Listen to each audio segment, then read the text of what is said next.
looking for healthier, fuller hair? Do you want extra money for bills, trips, extracurricular activities for your kids, or do you want to replace your entire income? Monat is the answer. Our products are Leaping Bunny certified, vegan, and Monat can be used by anyone, including your kids and pets. Message me on my Instagram to partner with me. Founder shares are available, and as a market partner, you have access to uncapped bonuses, 45% commission, 35 to 55% off discounts, on top of all-inclusive paid trips.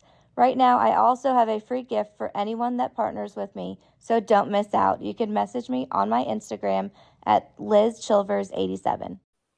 We still do 7 NUFC Matters show a week for free. But if you want to help support NUFC Matters, then there are a few ways of doing it. Hit the like button on each live broadcast and video. This helps the channel grow. Hit the subscribe button and select the all notifications bell so you don't miss a single show. If you want to help us financially, then you can join the channel using this button with the membership starting at $1.99 a month.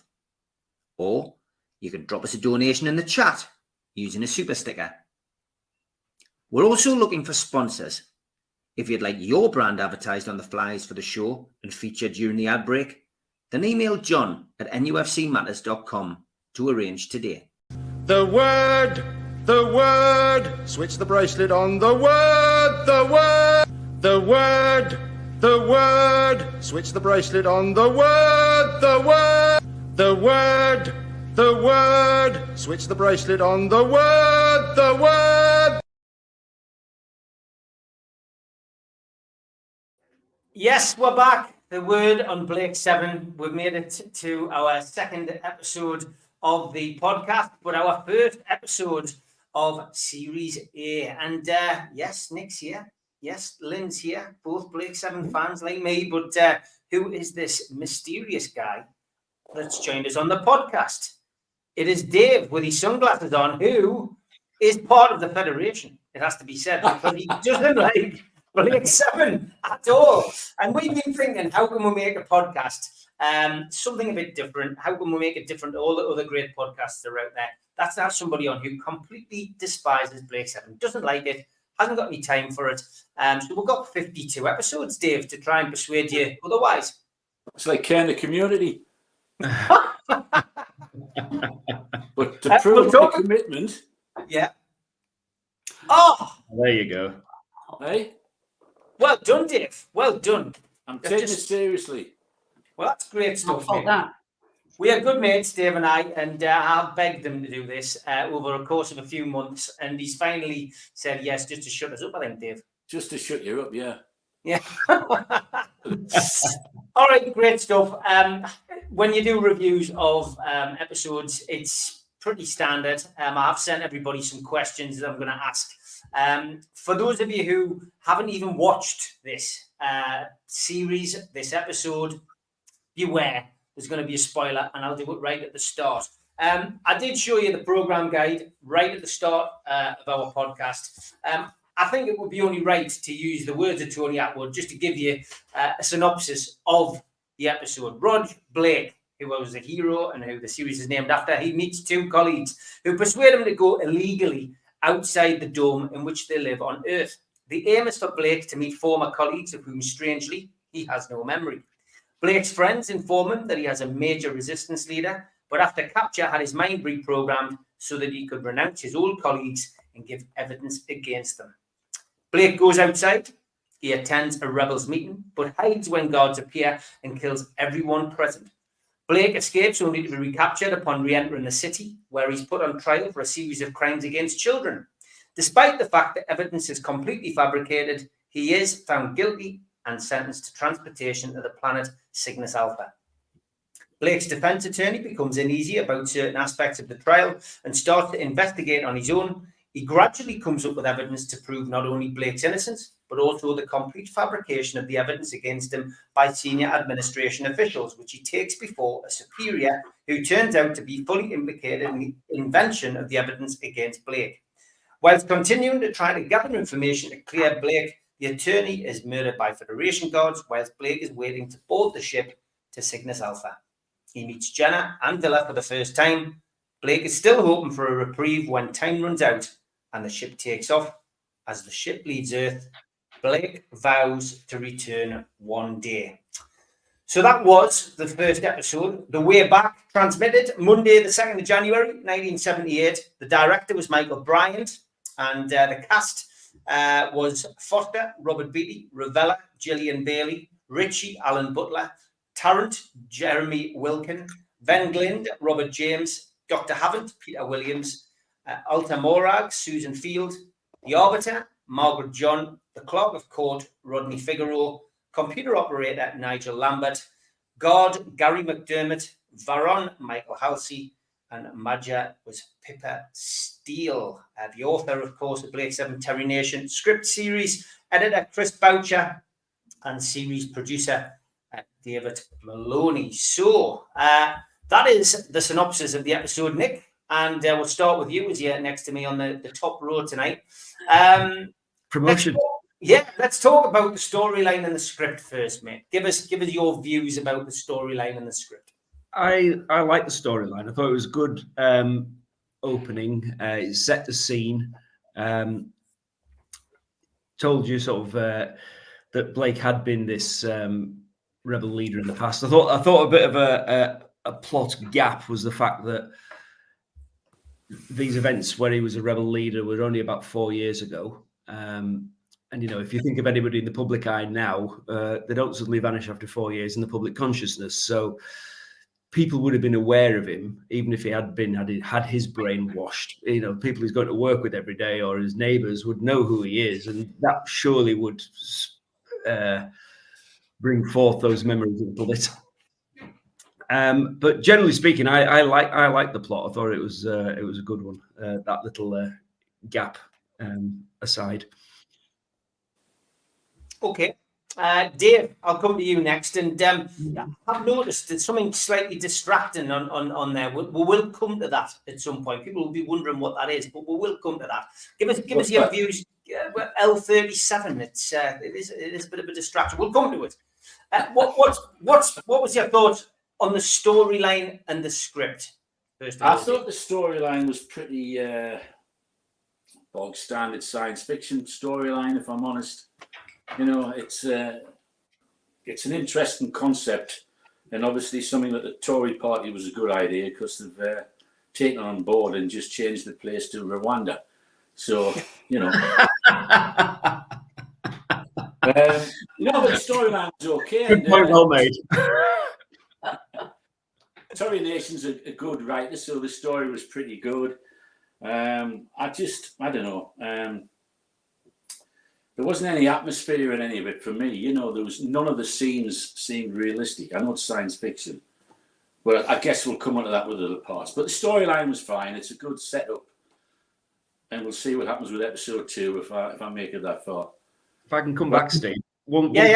One thing I noticed was there was that sort of plot line of implanted memories was replicated in Arnie Schwarzenegger's film Total Recall. That's a good point. It is. It's been used before as well. It's been used in lots of sci-fi films prior to that, I think. You know, so it wasn't particularly new, even back in '78, but perfectly acceptable. You know. All right. That seems to be a vote of approval from everyone so far. Lynn, your views on the script and the storyline for this first episode? So, firstly, I think in line with what we're saying, I think it's what you said, notwithstanding, Nick, it hangs together. It is in a lot of ways, there are lots of science fiction tropes in that. That's fine. It's pretty dark, and without us starting to go into any of the rest of the episodes, it's quite different to a lot of the rest of the things that come after it. The storyline of the implanted memories, I think what they implant is it went out at 6 p.m.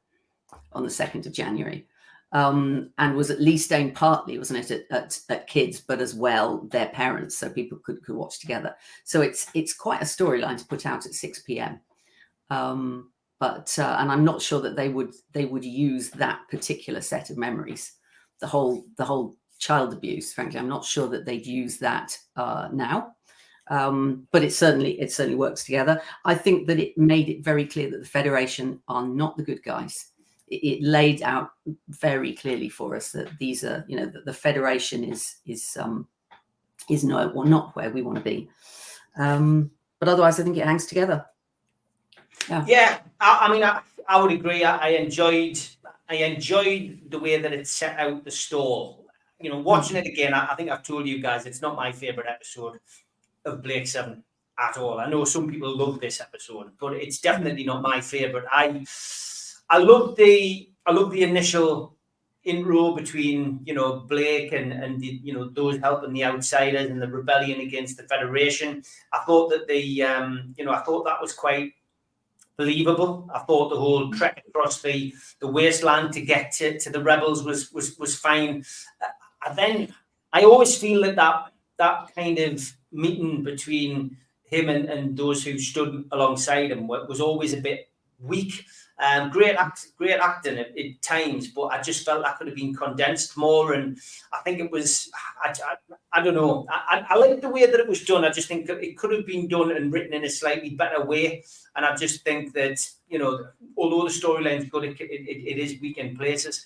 I think the guards in this let it down massively. The bit where Blake is, goes off for a think. You know what I mean? Trying to get his head around what's going on. It still annoys me to this day that he just walks off. And he seems to walk off into just round the corner.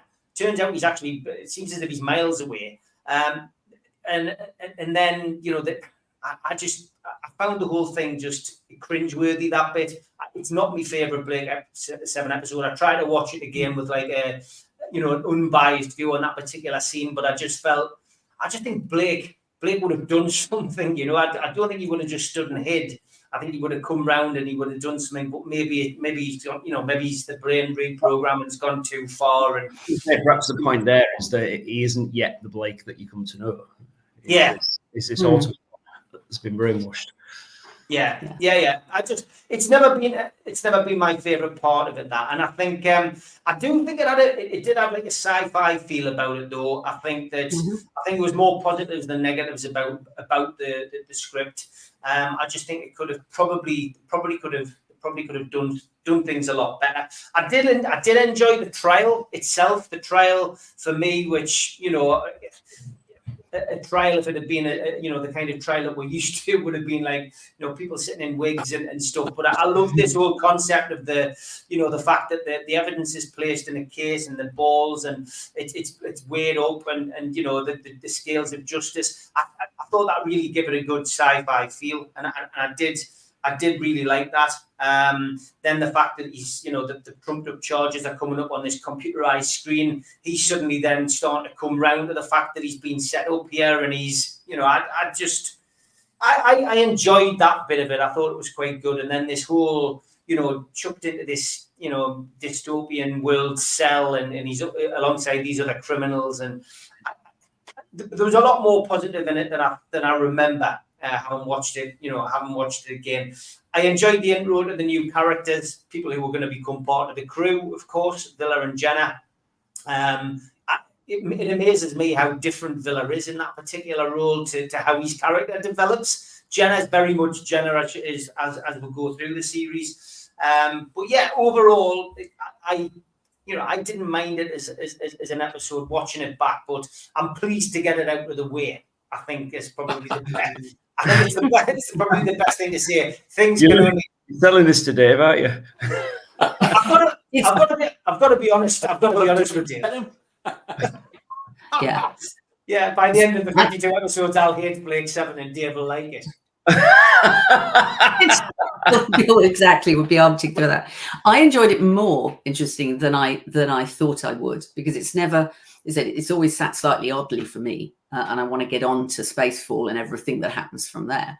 But watching it now, watching at least a couple of times, in a couple of days almost, I found myself liking it more than I had before. The same thing, even though I agree that hiding bit, like walking off and hiding the guards, is odd. and Blake behaves differently in this episode to later. I made notes to say he's a bit tetchy. He's much, he's not the calm, in control kind of Blake that we come to know and admire, if not love. We can come back to that later. So I think I certainly enjoyed it more than I had expected to. Did you enjoy it more, Nick? I've never disliked it anyway, to be honest. So I wouldn't say more, just similar. I've always quite liked the episode. I've always thought it's a good opener. So same for me. Sets the theme. Okay, I think that's. I think we've got a good understanding of how we all felt about the episode. I'm going to ask you how you rate the episode out of 10. So I'll come to you first, Nick. I thought it was a solid start. I would give it 7 out of 10 personally. Well, that's what I've given it. I've given it a 7 out of 10. I haven't rewatched it. Dave, what would you give it out of 10? Well, I've got nothing to compare it with because it's obviously the first episode I've seen. You know, nil point. I don't know if you can see that. All right. I mean, I watched this podcast last week and I've had to rearrange what I was going to say because I feel like a guy who's coming on here telling lovely people that Santa Claus is dead, you know? Is he? Oh, we're used to it, Dave. It's all right. We've had a lifetime of people going, oh yeah, wobbly sets, really. I mean, I thought it was okay. I haven't watched any of the episodes, so just watching it in isolation. The script wasn't bad. It's really let down by the special effects, which I think we're going to come on to, you know? Yeah. And I know everybody, and I know you spent months telling me, Steve, that it was done on a budget. But God's sake, you know, in 1978, they could have done better than they did, I think. It got softly's budget, Dave. Well, I know, but Roger Corman once said that you write an outline for a film and then you write the script based on the budget you've got. And I think that's what they should have done with this. And they made some silly mistakes, really, by putting special effects in that if they hadn't put them in, it would have looked better. You know, they could have suggested things, you know. Those guns with the Roman candles firing out the end, you know, it's the only time I've seen a massacre in an underground car park and found it funny, you know. I mean, I might end up in therapy. You know, mass genocide, and there's these Roman candles coming out the end of guns. I just think they could have done much better with the special effects, and I think that's what spoils the episode for me. The script wasn't too bad, you know. I've seen worse scripts, and the storyline there, it's a good foundation. So I don't know how to rate it out of 10, really. So you're giving it 0, which means no, you can I'm only not give giving it 0. What would you give it?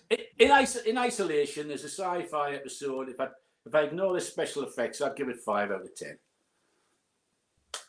Okay, that's not bad. Lynn, what about you? I pondered this and it'd be interesting. I wanted to re-rate things later as you go back and watch all the others and realize how you're rating them. But I went as far as 8. I've, you know, with the special effects, I always put to one side. Although interestingly, those guns never fire in that way again. Interestingly, Dave, they don't use the flare and the and that afterwards. You keep a sound effect, but you don't see that again, which is interesting given you picked up on that. So yeah, I said it was a strong start, I thought, to what they're trying to do, which is something a little maybe grittier, might smile, but anyway, a little tougher than Doctor Who. You know, Doctor Who is much fluffier than this. So they were aiming to do that. I think they did it. I think it's a pretty strong start. I think it sets up Blake. Yeah.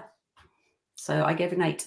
Okay. That's not a bad start from all of us. 2 7s and an 8 and 5. I will mark these down and we'll go through it over the course of the episodes. We'll come on to special effects. Dave's already mentioned it, Nick. Special effects in the way back. You should have had some, mate. Go on, Nick. Well, again, like I said last week, you know, you've got to take into consideration the fact that it was made in 1978. It was made on a shoestring budget, and it, you know, you can't compare it with what you'd get today in a similar themed program. So I think for the time it was made, there are way worse special effects to come. So I thought this episode was all right, to be fair. Yeah, just be aware, Dave. Brace yourself. Yeah, exactly. I thought that when they went outside and there were Blake and those guys were going outside, and you had to look back at the dome. I thought that looked all right. And also when the London was leaving to go to Cygnus Alpha right at the end. That's the name of the ship, Dave. You'll find that out in the next episode. I thought the modelling work on the London taking off was pretty decent, to be fair. So I thought, it was okay. There is way, way, way worse to come. Oh, Jesus. So, Dave, you made a point about the guns. I mean, was there anything that stood out for you in this episode that you thought, well, actually, that's all right? When you bear in mind that the budget was around about 50 quid per episode for special effects.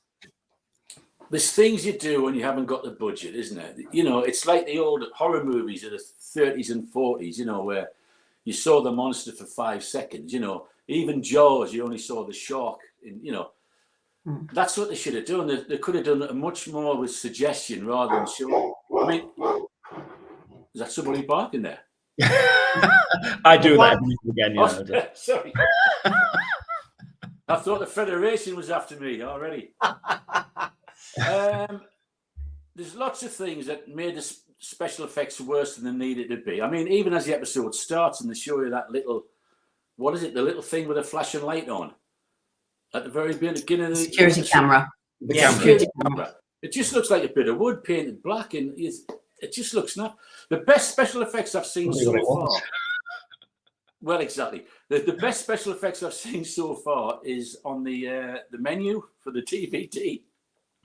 So when you put the menu on for the DVD, the spaceships look quite good. I thought, oh, this is all right, this. And then you put the episode on and you think, Jesus.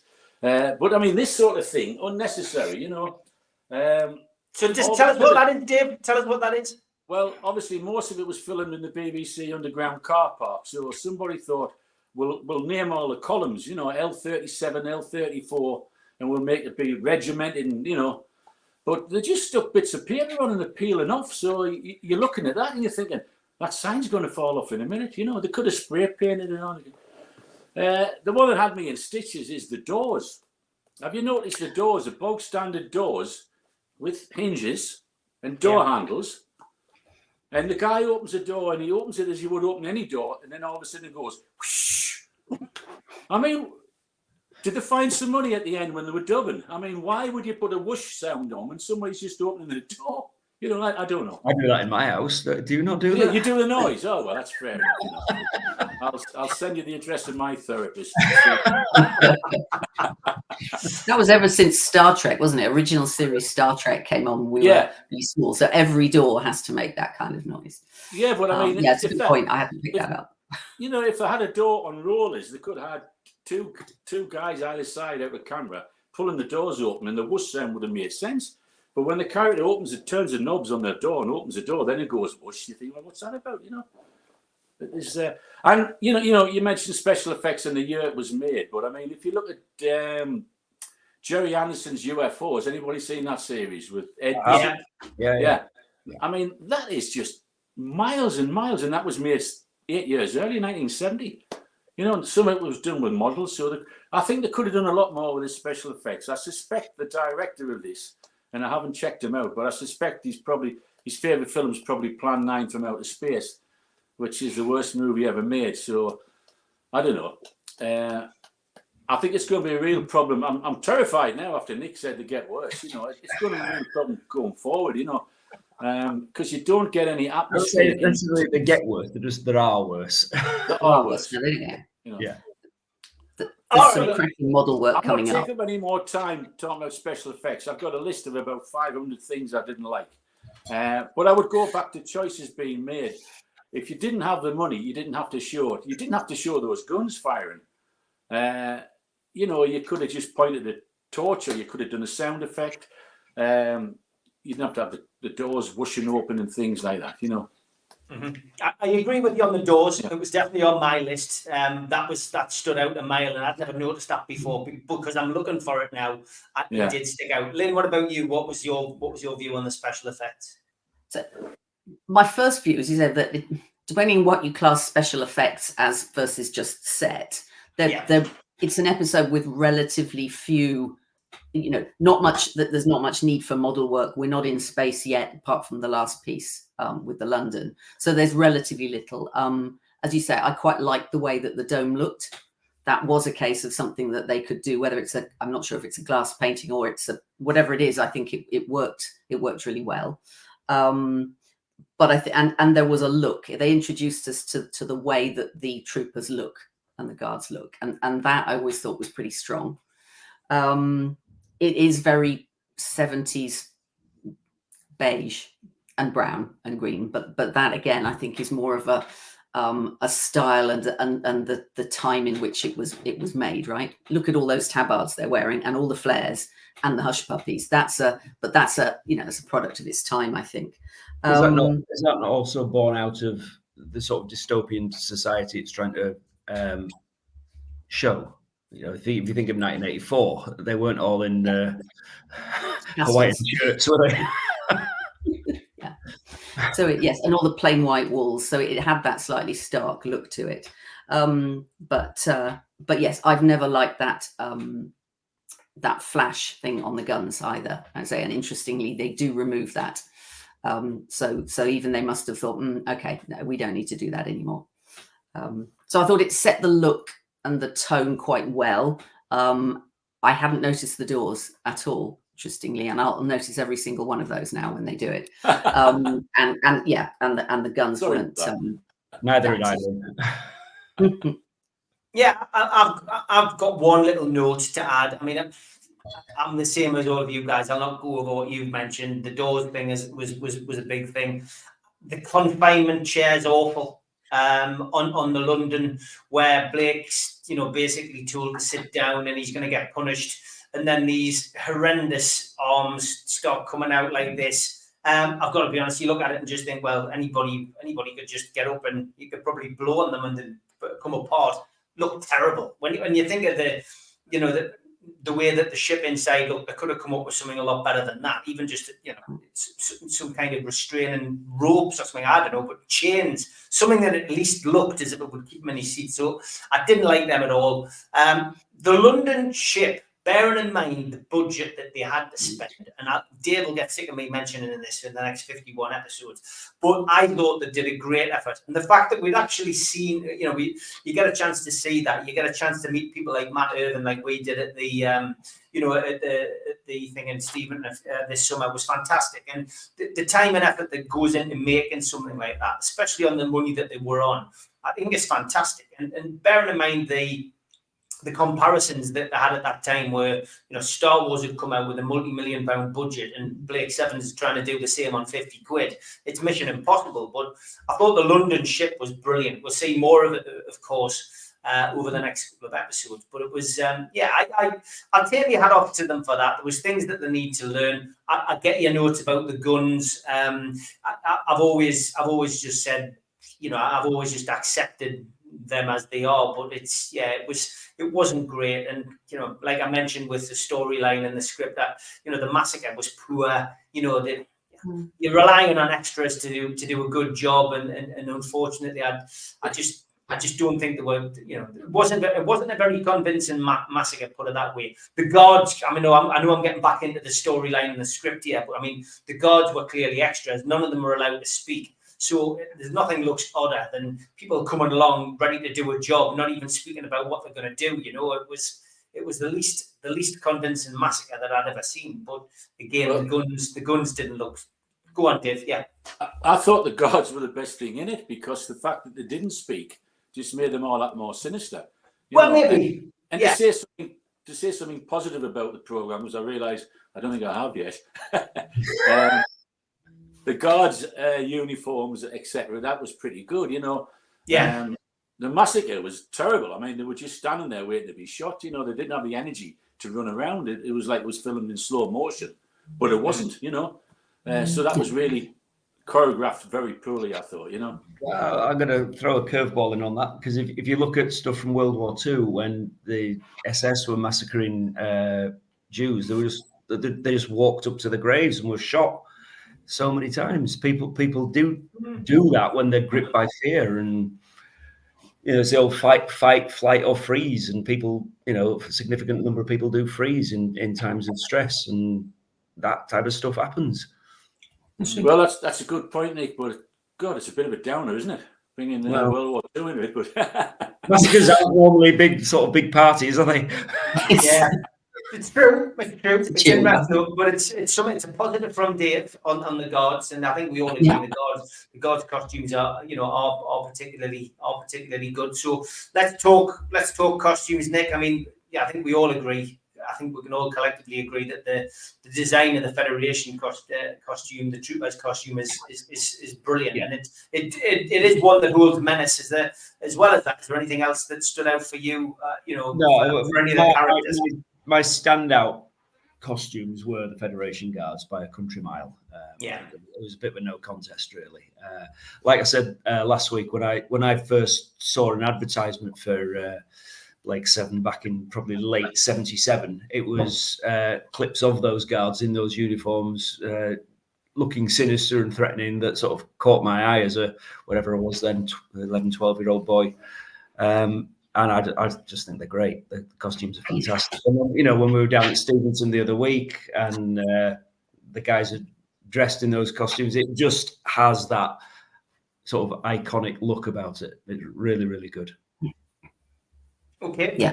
Dave, same for you, really. The Federation costumes, you did like them. Nothing else really stood out. No, I mean it's interesting that the outfits weren't sort of futuristic, for a sci-fi program. Mm. It was all very retro, wasn't it? I'm not quite sure what was supposed to be. Perhaps there was another BBC production that had used those costumes and it just finished. I don't know. I didn't think it was costumes didn't fit the sort of the program. I didn't think, but I guess you had a similar thing in Star Wars, though, didn't you? Where they were dressed like that. So I guess that might be it. But I mean, it could have been worse if they'd gone for sort of tin foil like they did in some of the rooms. Exactly. If they were wearing tin foil outfits and rubber boots, I think that would have been worse. So I'll give them a pass on the costumes, I think. Lynn, not many to judge on this one, but are you the same?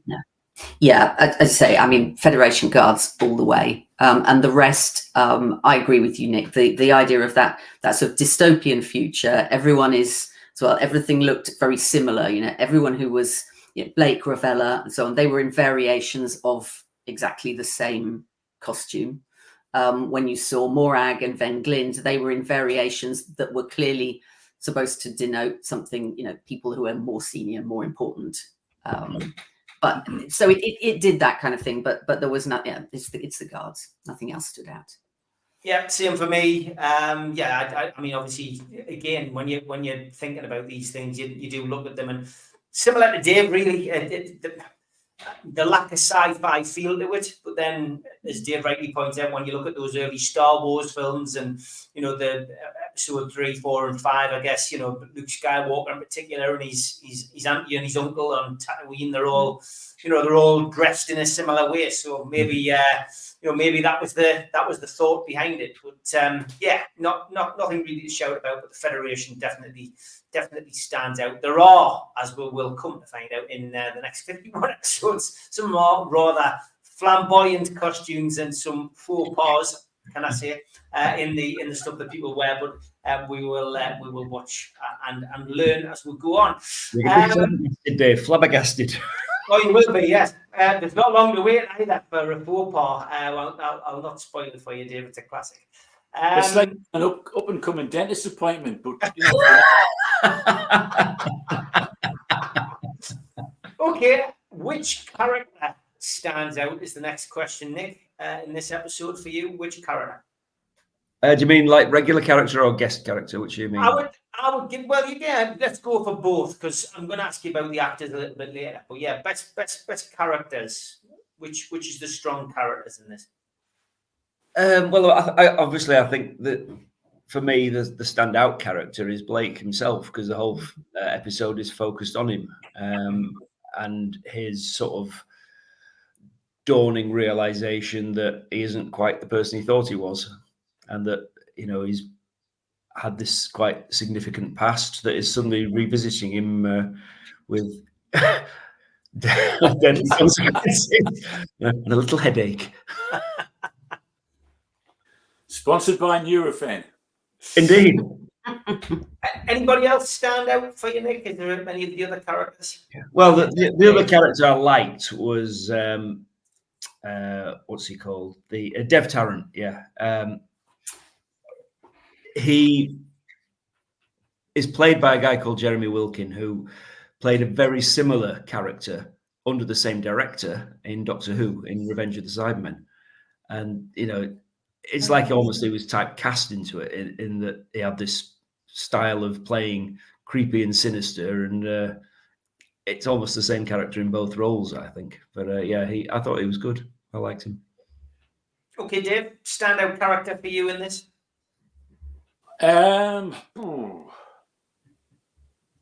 Well, I suppose you've got to go with Blake, but he was a bit of a wet blanket in his first episode. I'm assuming he becomes a bit more of a hero as it goes on. So yes, I would. It suits you, sir. Fantastic. Well, that's the perfect. As I said, he's a bit of a wet blanket, isn't it? I suppose. So yeah, we'll go with Blake.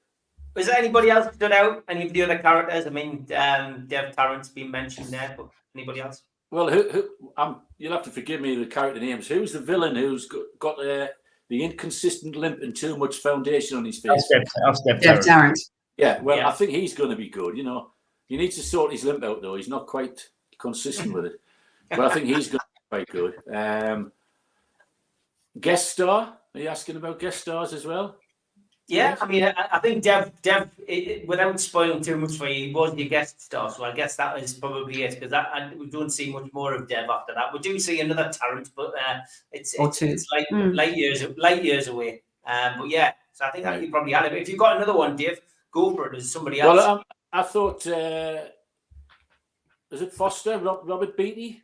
Yes. Yeah, I thought he was very good until he got shot, and then he goes, you know. But I thought he was very good, and what a waste of a good actor. I mean, he's had a great career. He was in 2001.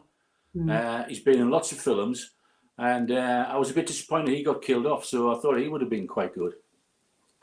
All right, good stuff, Lynn. What about you? Yeah. So same with Blake. I mean, he is the big character there, and also he's doing an awful lot of acting. He goes through all of that. I quite liked, I liked all the holding cell kind of piece when he's been interrogated. I liked all of that. So it's definitely Blake. Alongside that, Alta Morag, Susan Field. I think that character is so matter of fact, whilst talking about setting this guy up, making sure you're going to implicate him in all sorts of horrible stuff and send him to Cygnus Alpha. And she does it it's almost like she's talking about some admin or a spreadsheet. And that works for me in terms of how the Federation is. There's that phrase, the banality of evil, isn't it? It's matter of fact, it's admin, it's sorted. I like that. I thought she did that very well. Yeah, no surprise to hear that it's Blake for me as well in this episode, because he had such a lot to do. I did like Robert Beatty's performance, though, as Brand Foster. Again, just because he's such a highly established actor, two great actors really, in the scene. I think Jeremy Wilkin did a great job as Dev Tarrant as well. He did play that evil role really well. And yeah, there's no surprise. I think we've all picked, more or less the same people for the actors in that particular part. So next question would be best and worst actor, which, is, it's difficult again because somebody took the lion's share in this episode. So best actor, I can imagine, is quite easy for you, but worst actor, as we'll find, there are quite a few in Blake 7 over the 52 episodes. But is there a best and worst in this one, Nick? Well, best I think was Gareth Thomas as Blake. That's a fairly easy one for me. Worst, I thought, and I didn't actually look up his name, but the worst one I thought was the guard at the information centre that the lawyers go to, who was listening to music on his Walkman and doing a funny dance. Nigel Lambert. There Nigel you go. Lambert. Well done, well done. Because he's my worst. Yeah, I thought he was the worst. Yeah. All right, Dave. Yeah, exactly that. Nigel Lambert. I thought it was atrocious doing that nonchalant sort of thing, but not very well, and playing with his Walkman and tutting when he was key and stuff. He was awful, you know. And I did look up his name because I wanted to make sure I didn't have to watch him in anything else. So he was the worst. Best, I think probably Blake and the aforementioned Mr. Beatty if he'd been in a bit longer. So I thought they were fine. But yeah, this Nigel Lambert, I thought it was really bad.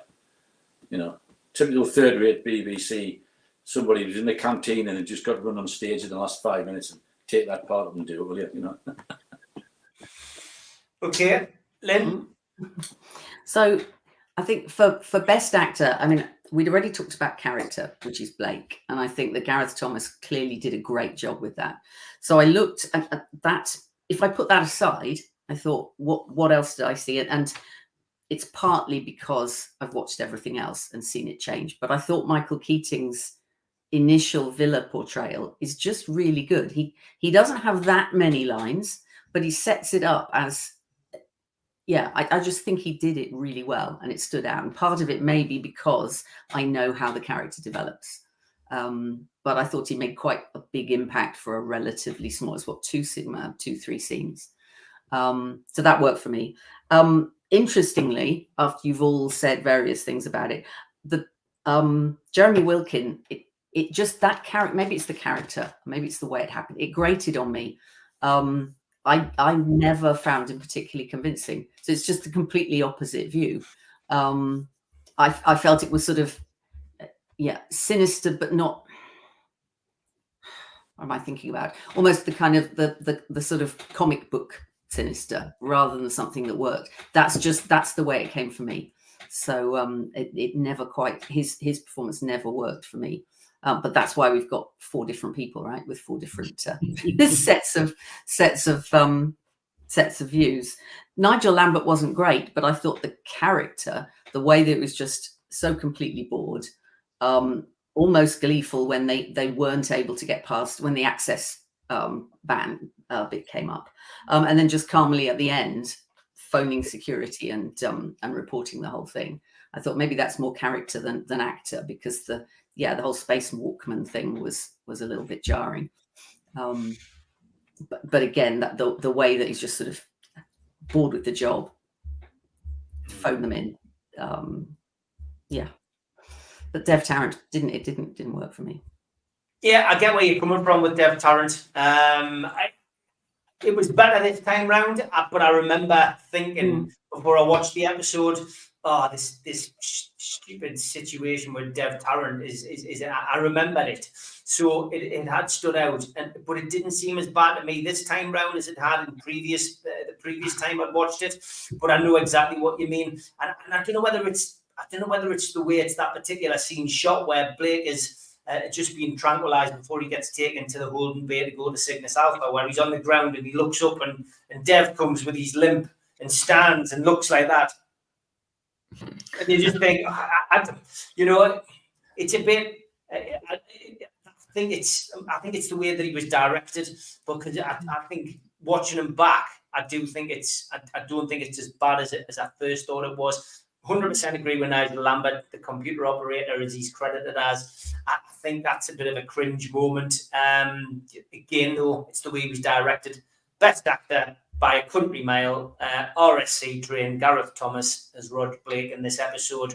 Although Sally Nivette as Jenna Stannis is really, really good. I didn't like Villa in this episode as much. And watching it again, I was thinking you wouldn't expect him to maybe make it as part of the crew. He changes though massively, and that that initial first episode with the way Michael plays Villa Restal is different. I get it. It's episode 1. Character needs developed, etc. So, but yeah, for me, by a country mile, Gareth Thomas stood out as the main actor in this episode. So, something a bit different to other podcasts is the next question I'm going to give you. And what was the best line in this for you, Nick? The best line from any yes, it's absolutely easy as this. It's Villa's line, "I hate personal violence, especially when I'm the person." Damn it.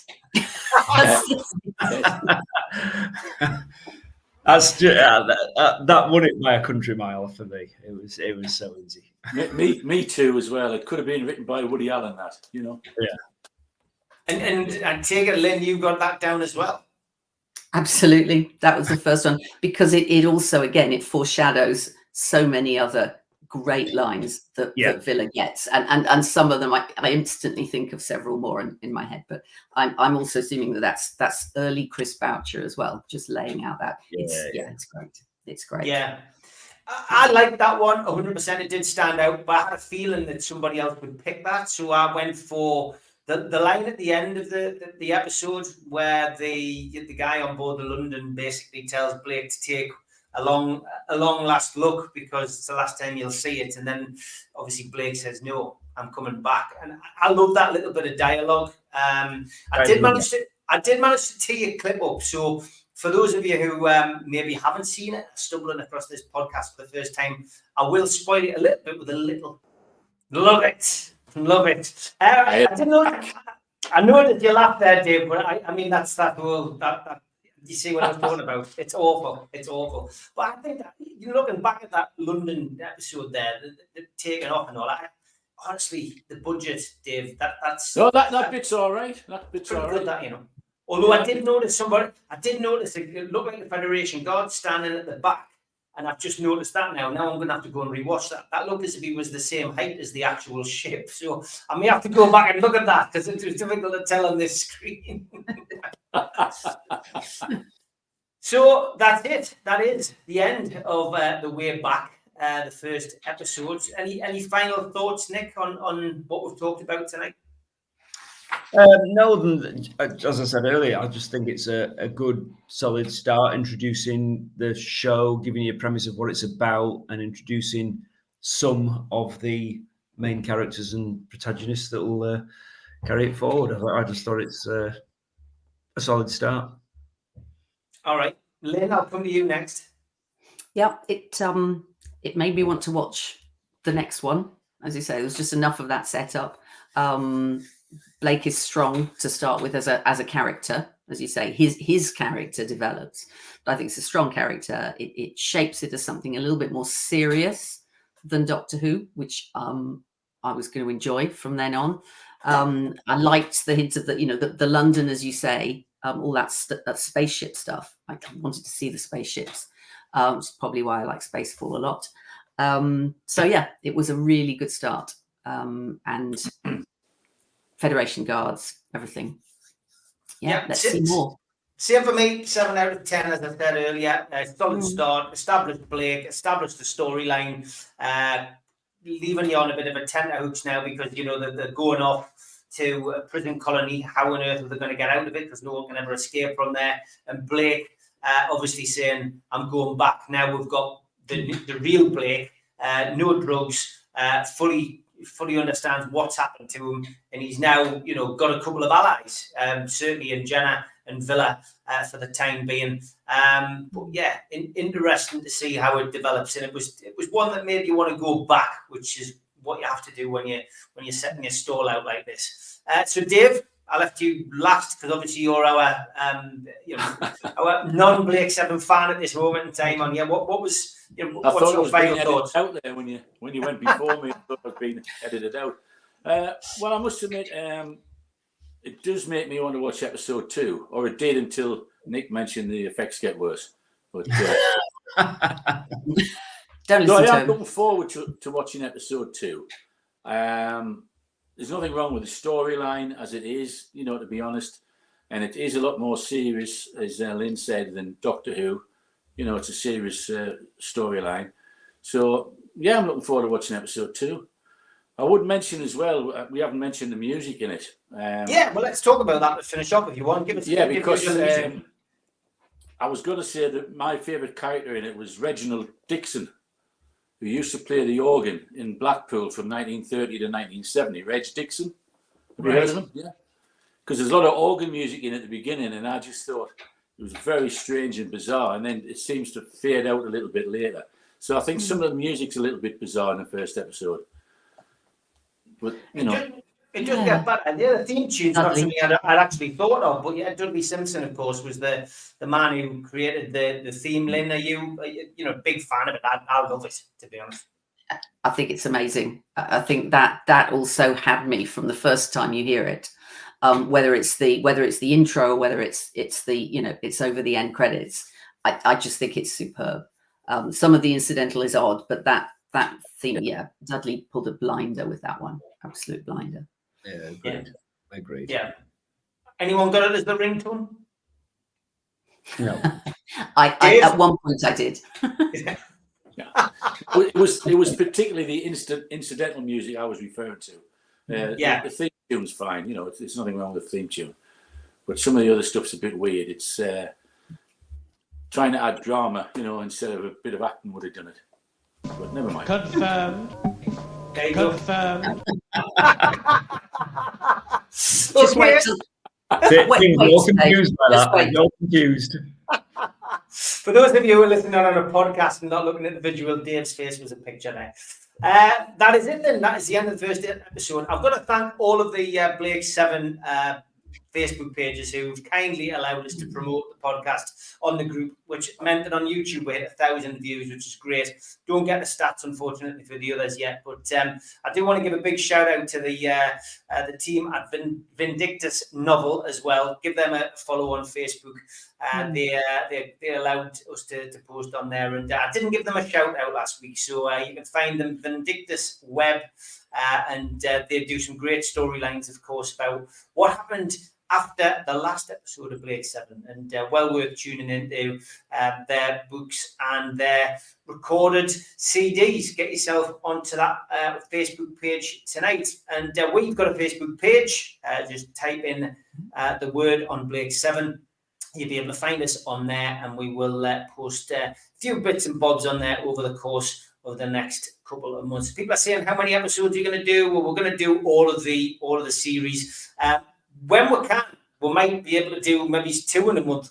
We've talked about it. We're going to at least go for 1 a month, but it's down to availability. We all live busy lives. Plus, we've got Dave's mental health to consider as well. Poor old Dave. Exactly. Thank you to Nick, and thanks to Lynn. Thanks to Dave, as always, and thanks to you for watching. Please hit the subscribe button as well. We will be back to look at the next episode in the next episode of The Word on Blake 7. Take care. Bye, guys. Bye for now. Guys. A big thanks to all our sponsors, Skips and Bins. You can find their website at skipsandbins.com. Contact us, www.skipsandbins.com/contact. Say hello to low-cost waste disposal with pay-as-you-go and contract waste management. A big thanks to Mr. Vicky's Sauces, handmade in Cumbria. Their website, mrvickies.co.uk. Email info@mrvickies.co.uk. Telephone 01768 210 102. Thanks to United Group Travel. They are the Travel and Tourism Award winners in 2024. Their website, www.unitedgrouptravel.com. Email beverly.ugtl@gmail.com or telephone 01670 632 460 or mobile 0791 666 4174. Just £30 per person deposit. There are no strangers on our tours, just friends you haven't met yet. A big thanks to Media Arts. You can find them at www.media-arts.co.uk. And don't forget, we are a podcast. You can find us on iTunes or Spotify or other podcast providers. If you want to help the channel grow, then hit the like button, the little thumb underneath the video, click share and share to your social media, or join the channel for as little as $1.99 a month. If you want to take out a one-off payment membership, go to nufcmatters.com and hit membership. And for a £25 fee, you get a scarf, a cup, a pen, and a membership card. You can also put a smartphone over the top of this QR code. It'll take you straight there.